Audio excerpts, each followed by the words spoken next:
उसे राजी होना होगा। उसे बताओ कि वो जो ख्वाब देख रही है वो पूरे नहीं हो सकते। एहराम के साथ उसकी शादी की खानदान में कोई गुंजाइश नहीं निकलती। ऐसी कोई बात नहीं है सरकार, वो तो उनकी तरफ देखती भी नहीं। इसीलिए रात के 2:30 बजे उसके साथ ग्रीन रूम में बैठी हुई थी।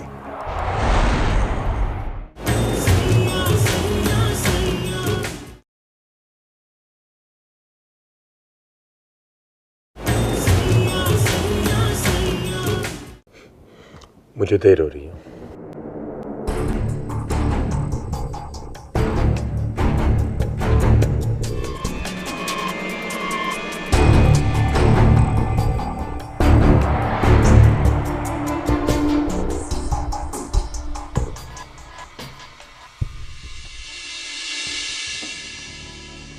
ये क्या अंदाज था इसका शहरबानो? अब जो कुछ भी है तुम्हारे सामने है बहना, हमने तो इसे कुछ नहीं कहा। तुम लोगों ने कुछ नहीं कहा, यही तो इसके इस रवैये की जड़ है। अगर गाहे बगाहे उसके जहन में ये बात डाल देते तो आज ये अंदाज ना होता उसका। तुम्हारी बेटी ने भी मेरे साथ यही किया और आज एहराम भी मेरे साथ यही करके गया। बदनाम तो सिर्फ मेरे बच्चे हैं ना, नाफरमाबरदार, जो बड़ों के फैसले के आगे सर झुकाकर खड़े होते हैं। और तुम्हारे पाले हुए बच्चे बड़ों के फैसलों को पीठ दिखाकर चल दिए। ओफो बहना, इतना क्यों सुना रही हो तुम मुझे? आखिर उसके रवैये का हिसाब मैं थोड़ी दूंगी। जवान है, लंदन में पला बड़ा है, उसके जहन ने कबूल नहीं किया होगा इस फैसले को। क्या मतलब है? कबूल नहीं किया? मेरी बेटी उसके इंतजार में बैठी है शहरबानो, और बेटा तुम्हारी बेटी के। साफ साफ बताओ तुम लोग चाहते क्या हो? मेरे चाहने ना चाहने से क्या होता है? जवान औलाद है, समझदार है, अपनी मर्जी का इजहार तो करेंगे ना। हर मर्जी क्या है दोनों की? फिलहाल दोनों ने शादी के बारे में कोई फैसला नहीं किया है। जहां मंगनी हुई है वहां शादी का ख्याल नहीं कि आपस में शादी का ख्याल है? कैसी बातें कर रही हो बहना? बात साफ है शहरबानो, एहराम की शख्सियत और तालीम देखकर तुम लोगों का इरादा बदल गया है। लेकिन इस बार मैं वो नहीं होने दूंगी जो हमारी बार हो चुका है। इस तरह ही पीर बख्त सुभान ने मुझे रिजेक्ट करके तुमसे शादी करनी थी, और तुम भी अपना मंगेतर मुझे थमा के मेरी सेज पर बैठ गई। इंसान अपनी बार तो मुरव्वत में चुप कर जाता है, लेकिन औलाद की बार आग का दरिया भी पार कर जाता है। अब तुम ज्यादती कर रही हो बहना। मैं नहीं जानती, 1 हफ्ते के अंदर अंदर मेरी बेटी का शगन लेकर आओ तो जानूंगी तुम्हारी सच्चाई को, वरना इस बार पूरा खानदान इकट्ठा करूंगी और इस बार सुनवाई मेरी ही होगी।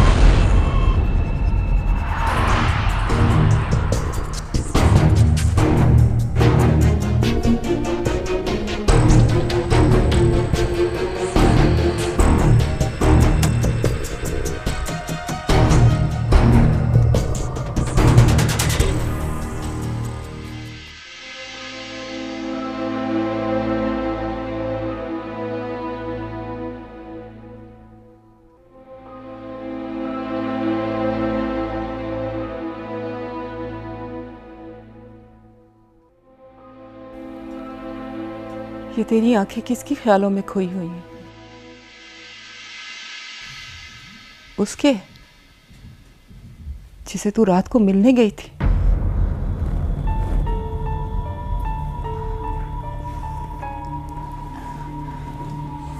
वो खुद ही लेने आया था। खुद ही तो लेने आते हैं। मोहब्बत का तरीका वारदात ऐसा ही होता है, खुद चल के दर तक आती है, फिर इंसान अंधों की तरह उसके पीछे चल पड़ता है। और ये जालिम अपना भेजा हुआ करिंदा लेके कहीं गायब हो जाती है और तेरे मेरे जैसे छोटी जात की लड़कियां सारी जिंदगी इस जायके को, इस खुमार को तरसती रहती है।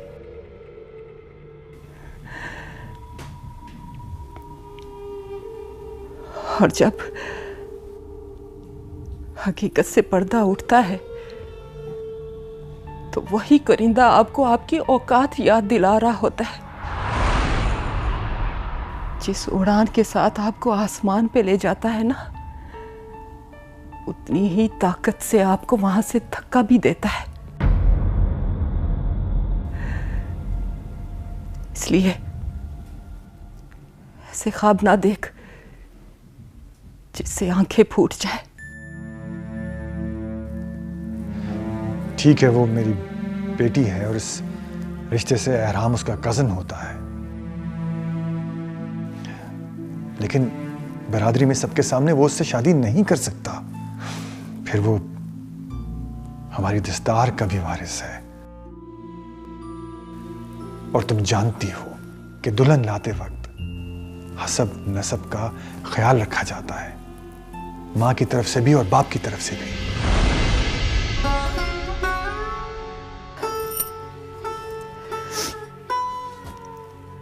और सुन, तू पीर एहराम के लायक नहीं। तेरी माँ छोटी जात की है ना, इसलिए तेरी शादी भी किसी छोटी जात की मुरीदनी के बेटे के साथ होगी। बस उसके बाप का पीर होना लाजमी है। वो लड़का भी तेरी तरह आधा मोतबर होना चाहिए। इसलिए आज के बाद तू छोटे सरकार के पीछे मत जाना। सातवें आसमान से गिरेगी, वो भी मुंह के बल।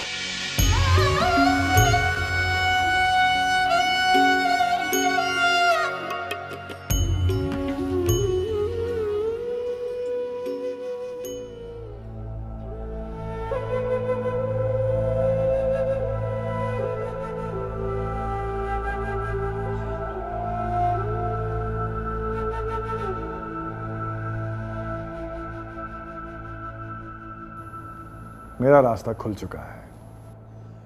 क्या मतलब? मतलब ये कि मैं सोच रहा हूँ कि नूर अफरोज की शादी इस लड़के से कर लूँ।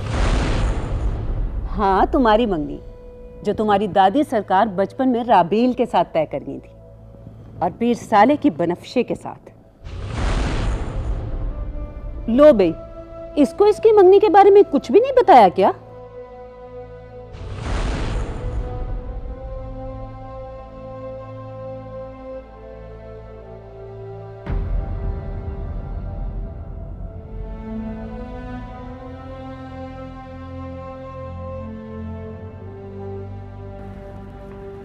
सर, पीर मुराद अली आए हैं। भेज दो। Okay sir.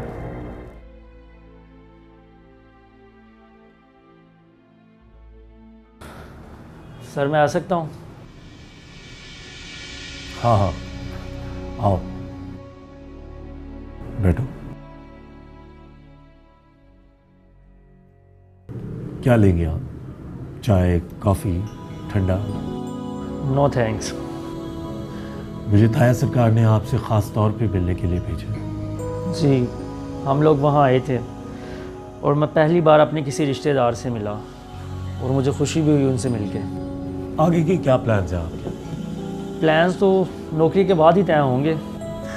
नौकरी तो समझो होगी, आप कल से ज्वाइन कर लें और अपने फ्यूचर को प्लान करना स्टार्ट करें। Thank you sir. No problem Murad Ali, हम तो आपस में रिश्तेदार भी हैं और आप तो वैसे भी डिज़र्व भी करते हैं। ताया सरकार ने तो ख़ास तौर पे आपको पसंद किया है। मगर आप लोगों को रिश्ता याद रहा, ये वाकई एहसान की बात है। नहीं, एहसान कैसा? खैर आप ये बताएं, आपकी हॉबीज़ क्या है? अभी तक तो पढ़ाई हो रही थी और पार्ट टाइम एक ट्यूशन सेंटर में ट्यूशन दे रहा था। और शादी वगैरह अमीन कोई मंगनी वगैरह? नहीं नहीं, कहा ना, सब कुछ नौकरी की वजह से रुका हुआ है। ओह, तो इसका मतलब कोई कमिटमेंट है? नहीं, ऐसी भी कोई बात नहीं। इसका मतलब है तू बिल्कुल फारिग है मेरी बर्बादी के लिए। अच्छा, इस उम्र तक तो लड़कों की कहीं ना कहीं कमिटमेंट हो ही जाती है। आप फारिग रह गए, ये और बात। सर पता नहीं क्यों मैं अरेंज मैरिज पे बिलीव करता हूँ। रहा सहा आसरा भी ख़त्म हुआ। इसका मतलब है तू अपने बाप की मर्जी से मेरे ताया की लड़की से शादी करने के लिए तैयार है। आपकी यकीनन मंगनी हुई होगी। बाबा कह रहे थे कि आप लोगों में रिश्ते जल्दी तय हो जाते हैं, और आप तो फिर अपनी फैमिली के क्लोज़ भी हैं। हमारी तरह निकाले हुए थोड़ी हैं।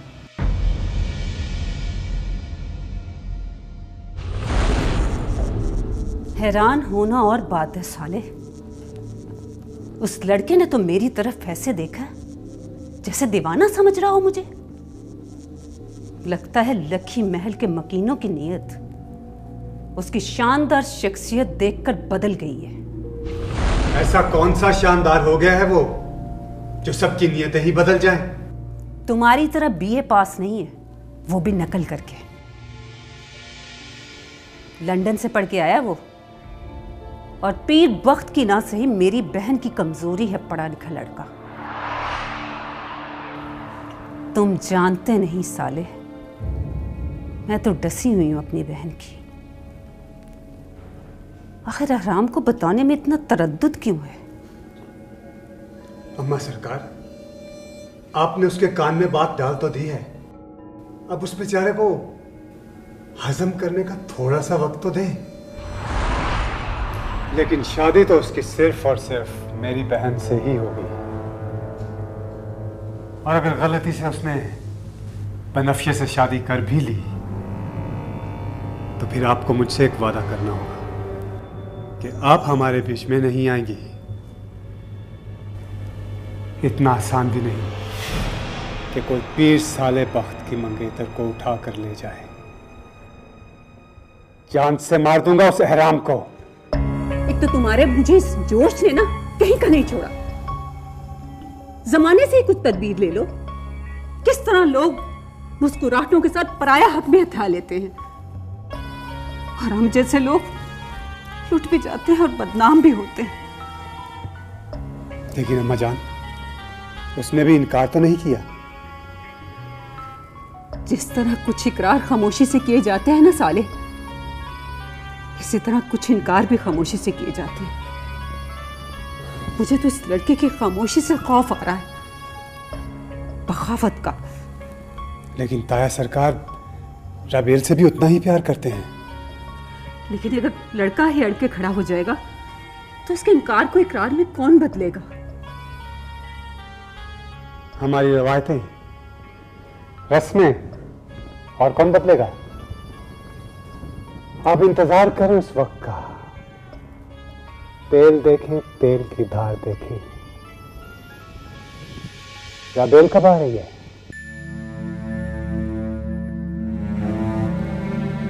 कैसी हो?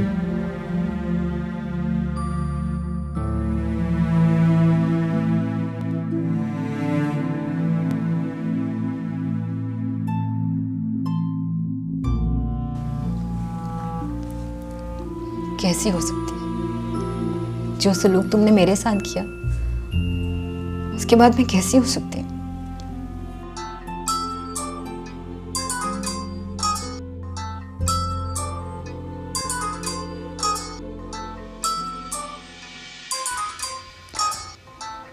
अल्लाह, इस अजाब को खत्म कर दे। उसके ख्याल को, उसकी सोच को मेरे जहन से निकाल दे।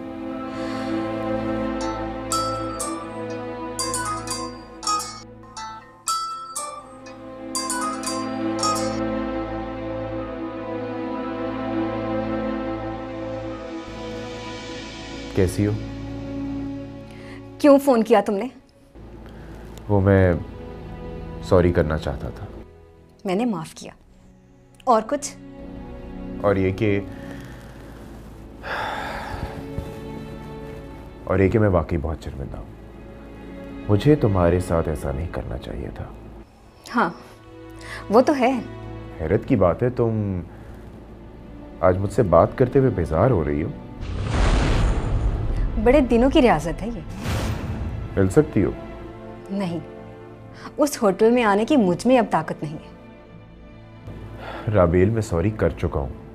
हाँ, लेकिन मैं फिर से एतबार नहीं कर सकती। तुम तो मोहब्बत करती थी मुझसे। मोहब्बत तो अंधी होती है, किसी से भी हो सकती है, लेकिन एतबार आंखें खोल के किया जाता है। देखो राबेल, तुम्हारे सामने मेरी इंसल्ट हुई थी, मुझे मारा गया, पीटा गया। वो बात खत्म हो चुकी कबीर।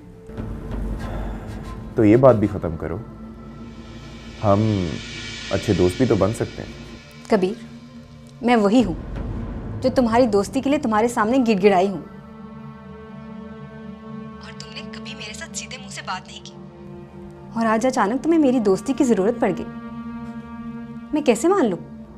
देखो, पहले बात और थी, और अब हमारे लिंक्स और हैं। और उस लिंक का नाम है नूर अफरोज, है ना? मैं उसे भुला चुका हूं। मेरा दिल नहीं चाहता कि मैं उसकी शक्ल भी देखूं। मेरा दिल नहीं चाहता मुझे कोई ये बताए कि वो किस हाल में है। मेरा दिल नहीं चाहता मुझे कोई ये बताए कि वो मुझे याद भी करती है या नहीं। मुझसे ना मिलने पे उसके दिल में मेरे लिए तड़प है या नहीं। जब वो मुझे याद आती है ना, तो मैं अपने जहन को इधर उधर की बातों में बहला लेता हूं। तुम्हारा दिल ये सब चाहता है कबीर, और अभी कही हुई दिल की हर फरमाइश के आगे तुमने जबरदस्ती लिखा है नहीं। नहीं, ऐसी कोई बात नहीं। दोस्ती भी कर रहे हो और दिल का हाल भी छुपा रहे हो मुझसे। अगले हफ्ते बख्तावाला जा रही हूँ, वापस आके तुम्हें कॉल करूंगी। राबेल, अगर मेरा ये किराए पे दिया हुआ दिल का नगर खाली होता ना, तो शायद तुम आसानी से इस पे कब्जा जमा लेती। तुम्हें पता है कबीर, बदकिस्मती के नए नाम क्या हैं? नहीं। अगर, मगर, लेकिन, शायद, पर, ये सब रुकावट बनकर आपके सारे ख्वाबों को अधूरा छोड़ देते हैं। आज बहुत उदासी है राबेल, प्लीज कुछ देर बात कर लो। किसके बारे में बात करूं? लक्की महल के बारे में? हाँ, बताओ।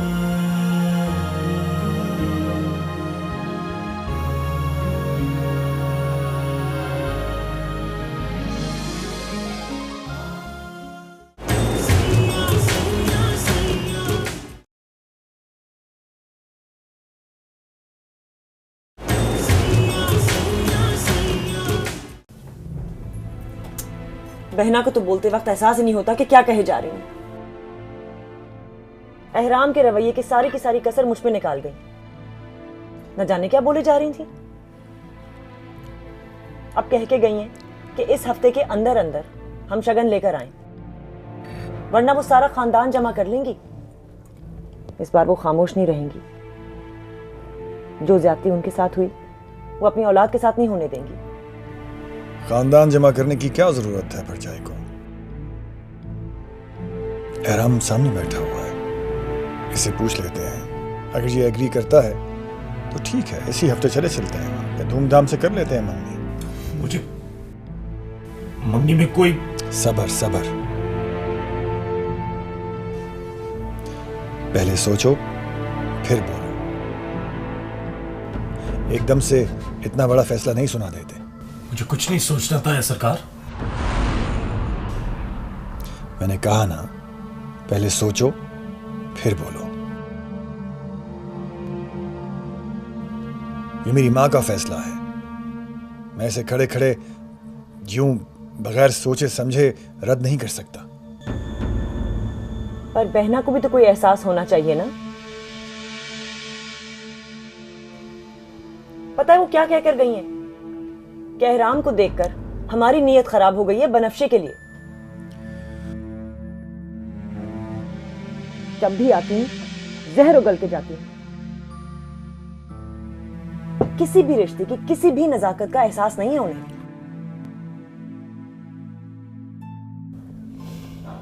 अब मेरा तो दिल बैठा जा रहा है। कहीं एहराम ने मना कर दिया तो वो तो सारे खानदान में हमें रुस्वा करेंगी। खामखा में सारा का सारा इल्जाम मेरी मासूम बेटी पर आ जाएगा। बेबी, क्या हो गया है? आप आराम से खाना खाएं। ये बातें हम बाद में कमरे में जाके भी कर सकते हैं। मुझसे और बर्दाश्त नहीं होता साईं। बहना तो ऐसे कर रही हैं जैसे एहराम कहीं भागा जा रहा हो, या जैसे हम इसे उचक लेंगे।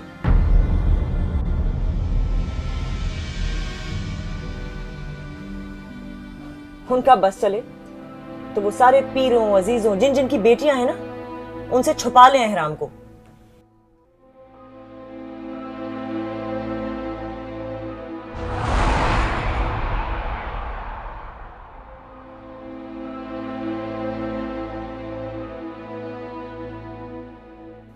यही तो होना था। अगर आप थोड़ी देर को खामोश हो जाती तो कम से कम वो खाना खा लेता। साईं, आपको तो गुस्सा किसी पर भी आए, निकलता मुझी पे है।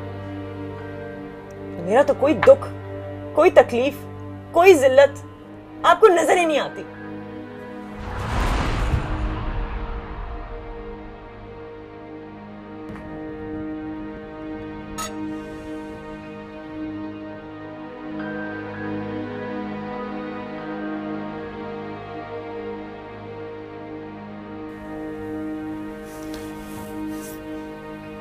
आप नहीं जाएंगी नाराज होके?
बीबी,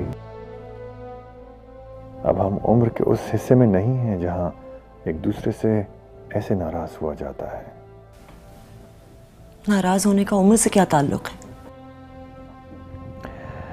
नाराज हो जाना, खाना छोड़कर टेबल से उठ जाना, बचपना नहीं तो और क्या है? फिर आप में और एहराम में क्या फर्क रह जाएगा?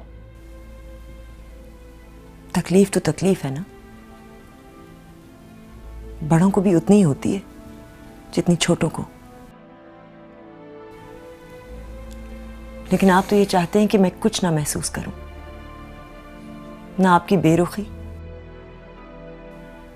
और ना बहना की बेइज्जती। एक बेजान गुड़िया की तरह मैं जिंदगी बसर करूं, पीर बख्त सुभान की बीबी बनके।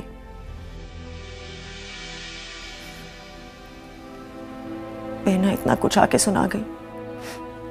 आपने कहा सब्र करो। मुझे तो ये समझ में नहीं आता कि मुझे कहां कहां और कब तक सब्र करना होगा। आप मेरी हर तकलीफ को इतना लाइटली लेते हैं। ये तो ज्यादती वाली बात है। मैंने कहा आपकी किसी तकलीफ को लाइटली लिया है? तकलीफ? आपको मेरी तकलीफ नजर कहां आती है? तकलीफ तो क्या, मैं कहां नजर आती हूं आपको? मुझे तो अपने खुश्क और लिए दिए रवैये से जोगन बना के रख दिया है आपने। कॉम्प्लेक्स हो गया है मुझे, और तो और मुलाजमाओं से भी कॉम्प्लेक्स होने लगा है मुझे। अपनी और उनकी शक्लों का मुकाबला करती रहती हूं मैं। अरे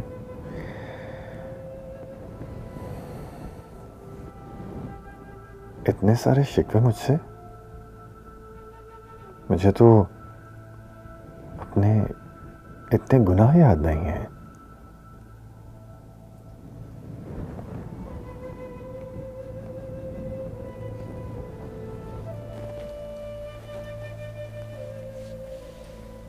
बैठिए प्लीज।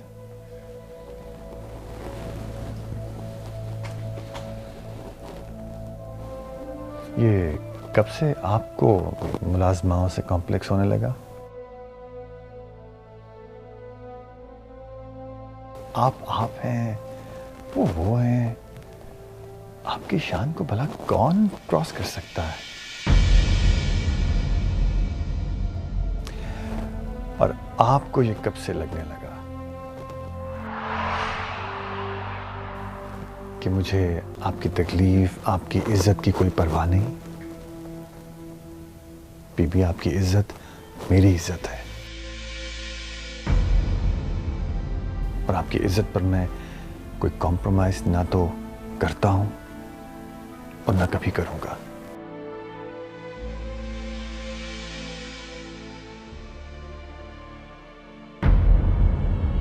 बीबी मुझे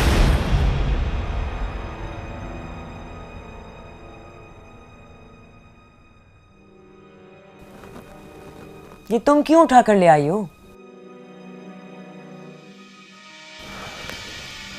इसे रख दो और जाओ।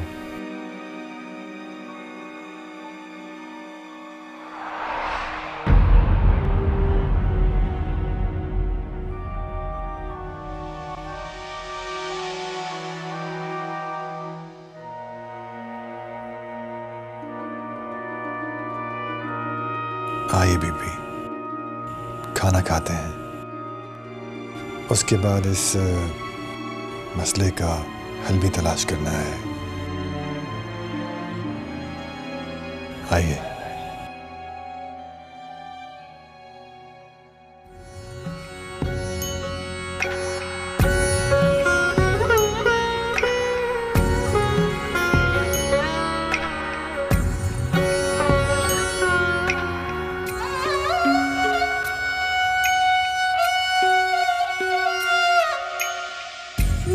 सब्र को ना और आजमा, बेटी हूँ तेरी गले तो लगा।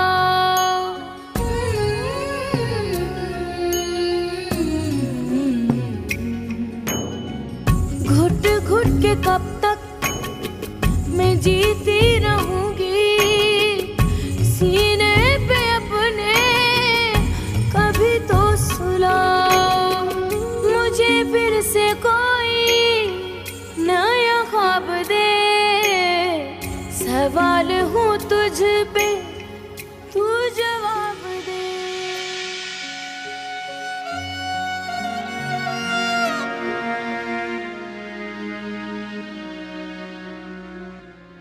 ख्वाहिशें कितनी खामोशी से इंसान के अंदर फूट पड़ती है। एक को दबाओ तो दूसरी सर उठा लेती है। हाँ, कभी कभार जैसे सारे एहसास जाग उठते हैं। दिल बहुत चाहता है उसे भी उसी तरह नवाजा जाए जैसे उसके जैसे दूसरे इंसान को नवाजा जा रहा है। दिल ये बात मानने को तैयार ही नहीं होता कि वो ऐसी ख्वाहिश करने का हकदार नहीं है। तूने ऐसा क्या देख लिया कि तेरी आवाज भर आई? अपने बाप को अपनी पीरजादी बेटी से प्यार करते हुए।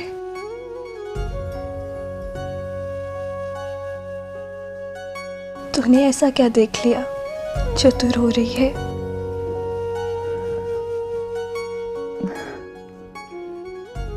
तेरे बाप को अपनी पीरजादी बीवी से प्यार करते हुए।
कौन है?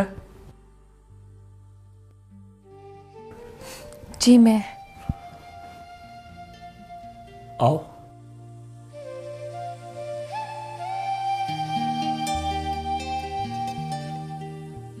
बैठो। नहीं नहीं, बैठ बैठ के थक गई हूँ। वैसे ही थोड़ी सी घबराहट हो रही थी। आज खाला अम्मी ने आके सबको ही परेशान कर दिया ना। वो तो आपके जाने के बाद भी बहुत कुछ बोले जा रही थी। ताईजान बता चुकी है मुझे। उनके बोलने से मेरे फैसले पे क्या फर्क पड़ता है? और आपका फैसला क्या है? मेरा फैसला यह है कि मैं अपनी मर्जी का मालिक हूं और खानदान के किसी भी फर्द के सामने जवाब दे नहीं हूं कि मैं अपनी दादी की इतनी पुरानी बात की पाबंदी क्यों नहीं कर रहा। हमें तो पता भी नहीं था कि हमारी जिंदगियों के फैसले कब हो गए। ये वो दौर नहीं। आज अगर दादी सरकार होती तो भी वो हमसे हमारी मर्जी पूछती। मैं इतनी पुरानी बात को लेके किसी के भी धौंस में नहीं आने वाला। क्या कर लेंगे पूरे खानदान वाले अगर वो सबको जमा कर लेंगी तो यानी आप किसी सूरत नहीं मानेंगे? सवाल ही पैदा नहीं होता। पर शादी तो आपको अपनों में ही करनी होगी ना। तो ढूंढ लूंगा कोई अपनी। जब कोई और ढूंढ लेंगे तो राबेला भी क्यों नहीं? इसलिए क्योंकि मैं कोई और ढूंढ चुका हूं। कब? जिस दिन आया था उसी दिन। जश्न वाले दिन?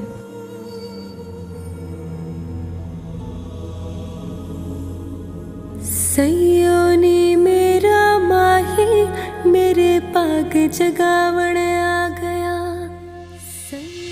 मेरे इस्तेकाल के लिए वो अपनी उम्र की लड़कियों के साथ कॉरिडोर में खड़ी थी।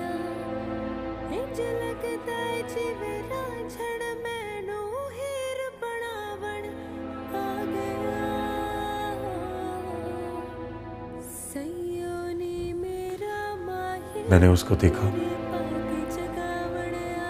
और उसी का हो गया।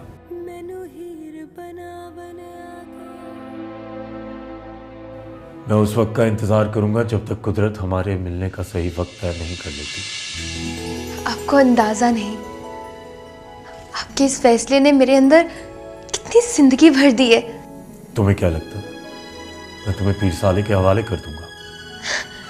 Thank you so much, thank you so much Ehram. No problem, ये मेरे दिल का फैसला है।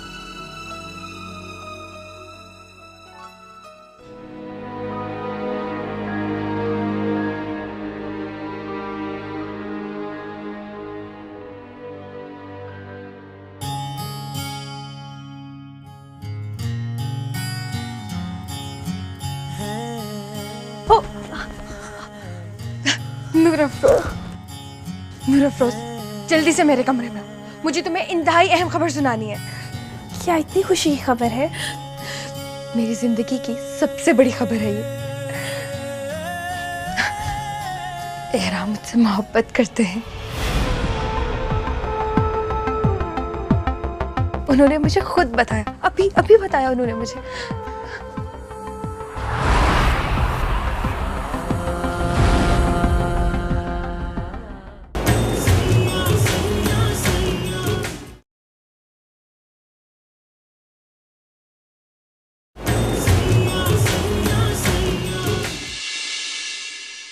मुझे तो प्यार करना ही नहीं था, उसने मजबूर कर दिया, मुझे जबरदस्ती घसीट के ले गया और बीच रास्ते में मुझे छोड़ के कुटी बीबी का हाथ पकड़ लिया। जितना रो सकती है रो ले, इतना रो कि तेरे आंसुओं से दिल पे बनी उसकी तस्वीर धुल जाए।